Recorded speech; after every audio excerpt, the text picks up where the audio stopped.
Hello, Psychologies readers. It's lovely to be seeing you on a Friday. It's Friday, yay! The weekend's coming up. And if you're watching this not on a Friday, don't worry, there's going to be one that rolls around very soon. I'm Thea Anderson, and it's so lovely to be here. I call myself a bold soul life coach. I've been coaching mainly women for the last decade and lots of amazing creative women.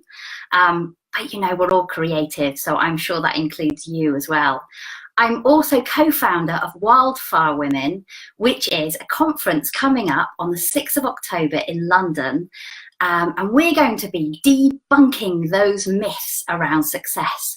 So we've got lots of amazing creative women who have had success in their careers. Maybe they're authors or coaches, they have their own businesses, and they're going to be showing you what it's really like from the inside. You know, that it's something that we can do. They're just human and they face the same obstacles. So I would love to see you there. And we're so lucky that we've got some people from Psychologies that you might recognize. For example, we have the amazing editor-in-chief, Susie Walker. We have Mary Finnick, you know, lovely agony aunt that we all love so much and gives amazing advice, as well as we have Kate McKenzie, the love coach, coming to talk about self-love. So there's information below. Here's our lovely flyer. And you can find out the details below. There's a voucher code for Psychologies readers, and I'll mention it a bit more as well at the end.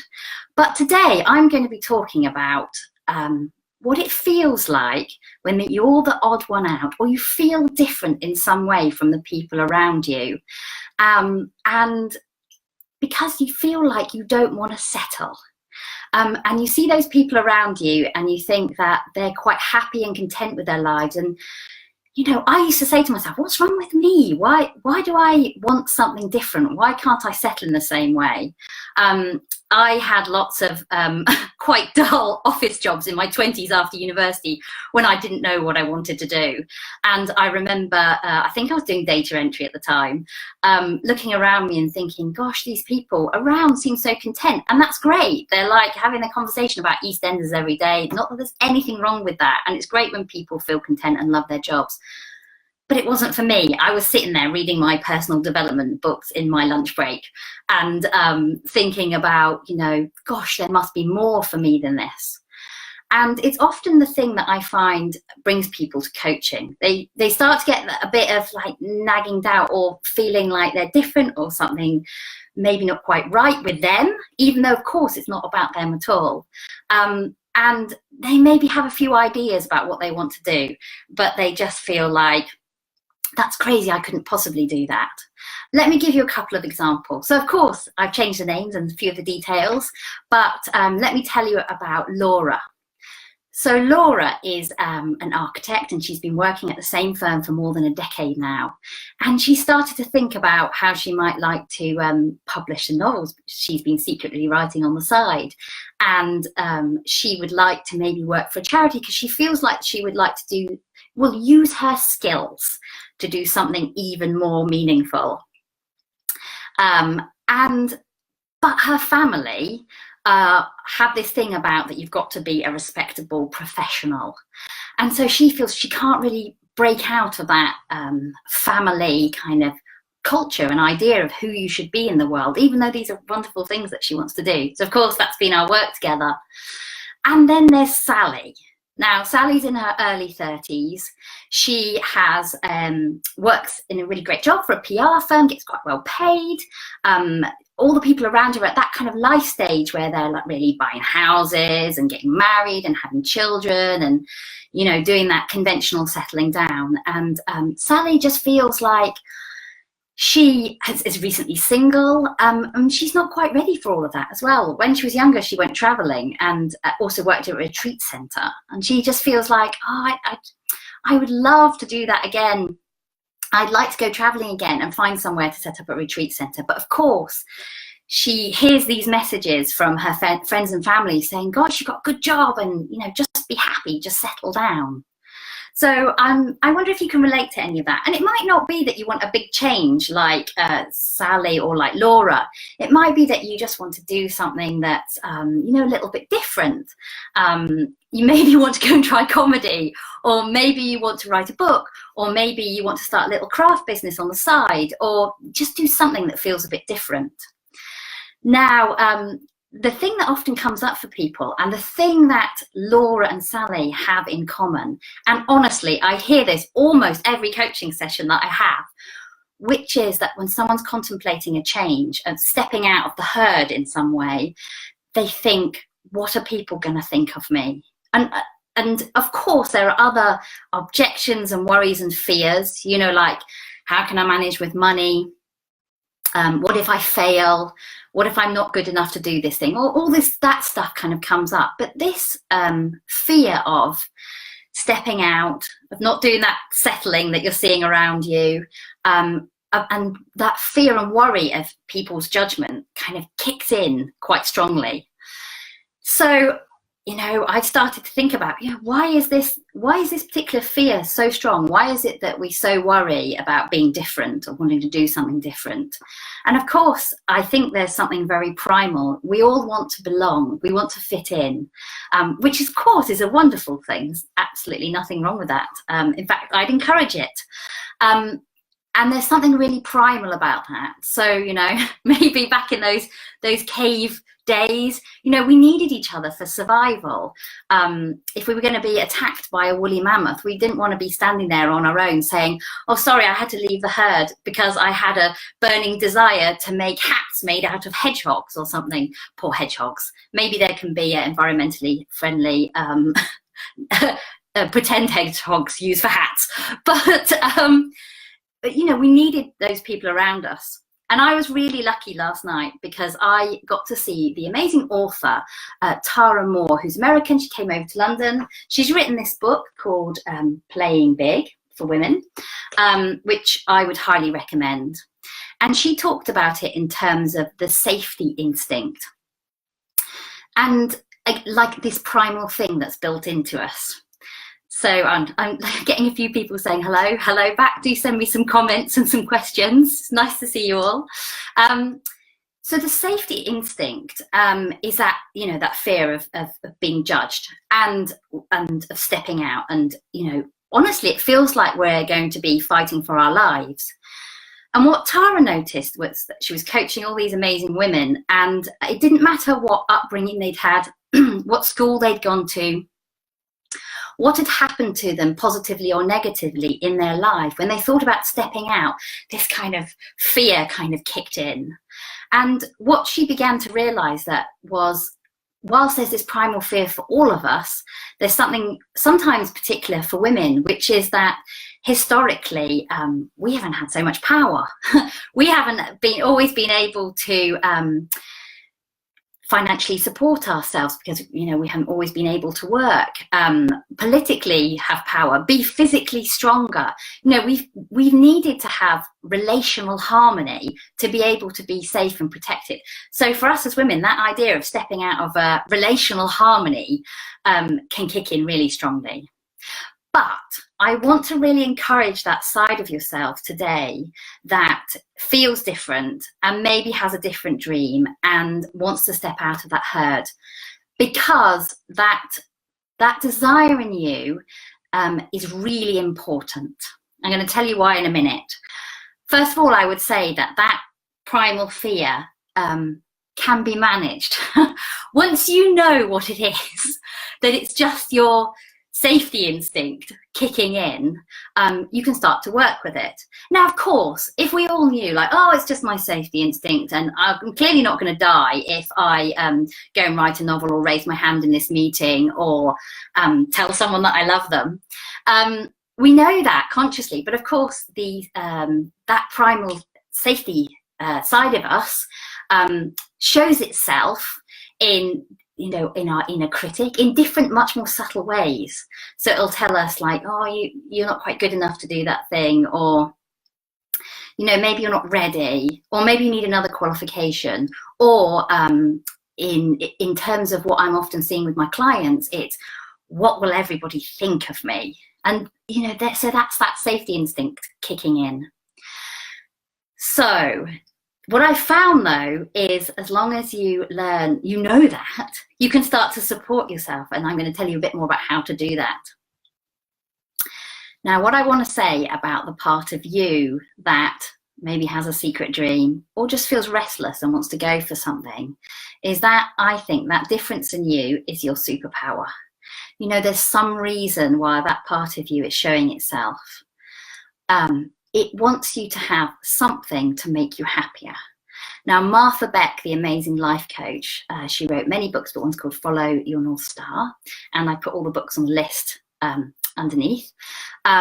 She calls this your essential self. It's like listening to that authentic side of you that wants to grow, that wants to have an adventure, that wants experience, maybe that wants you to bring out gifts and talents that you didn't know you had in the world. Or maybe it's trying to balance you.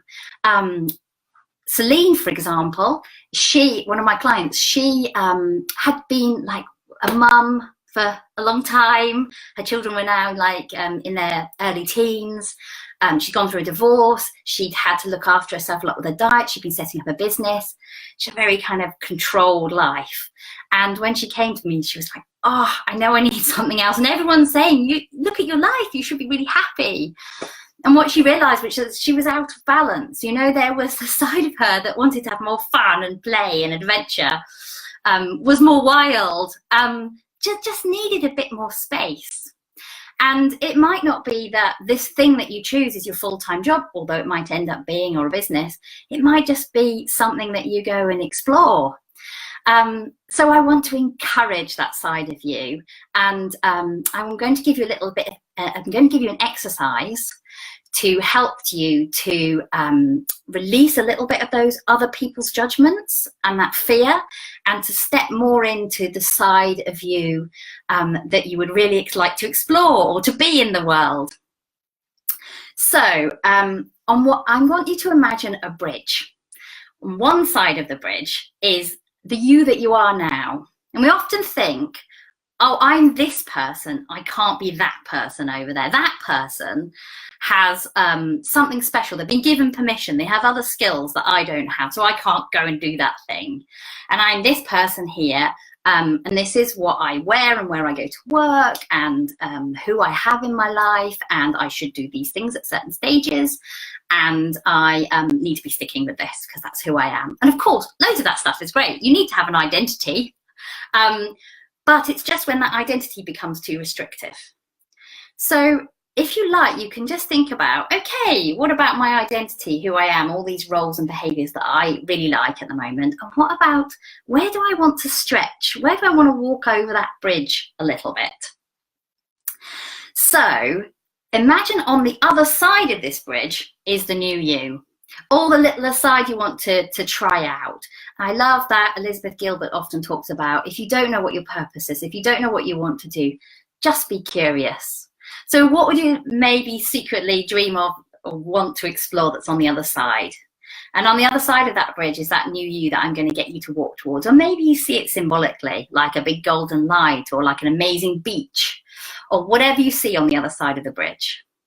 Now, I'm going to give you a little bit of advice to help you to cross the bridge, to help you to deal with that fear of other people's judgments. And this is an exercise I often do with coaching clients. It's like if you put the dream in front of them, or you get them to embody it or imagine it, walk into it in some way, you start to see what people's fears and resistances are that may be holding them back subconsciously. They might not even realize.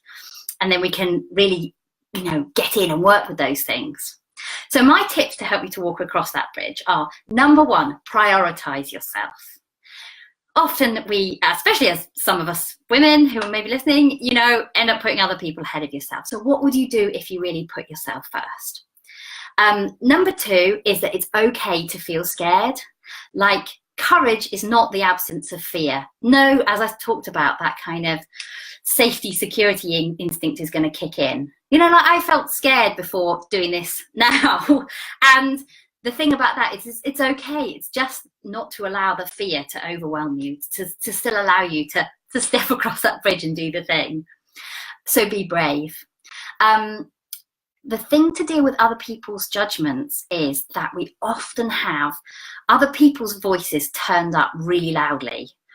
And we need to just turn down that dial. Or we often can't hear our own voice because we're sometimes hearing people's voices in our heads or subconsciously feeling them from the past. It might be a teacher that said something to you when you were 10 at school. And we've still got that playing in our head, as well as those people around you. What if you started to just turn down the volume on that? Start to become very clear about what is it that I'm taking on board that they're saying or that I think they're saying. You know, mostly people are focused on their own lives. In this lovely book, Big Magic, Elizabeth Gilbert talks about how she spoke to this woman in her 70s who said, in your 20s and 30s, you know, you're trying to get it right, you're trying to fit in. But then as you get a bit older, you start to accept yourself more. And she said, by the time you get to your 60s, you realize that most people are actually focused on themselves. What they're projecting out is a mirror of themselves. And you just start not to care and to really be yourself, which I really love. You can even imagine those people turning the volume down or putting them behind a glass, allowing them to move them further away so that you can really start to listen to your own inner voice and start to trust that voice, because that voice in you is so important. And I want you to give you full permission to explore, to start to feel confident, to know that it's safe and that you don't need anything special to be able to do this.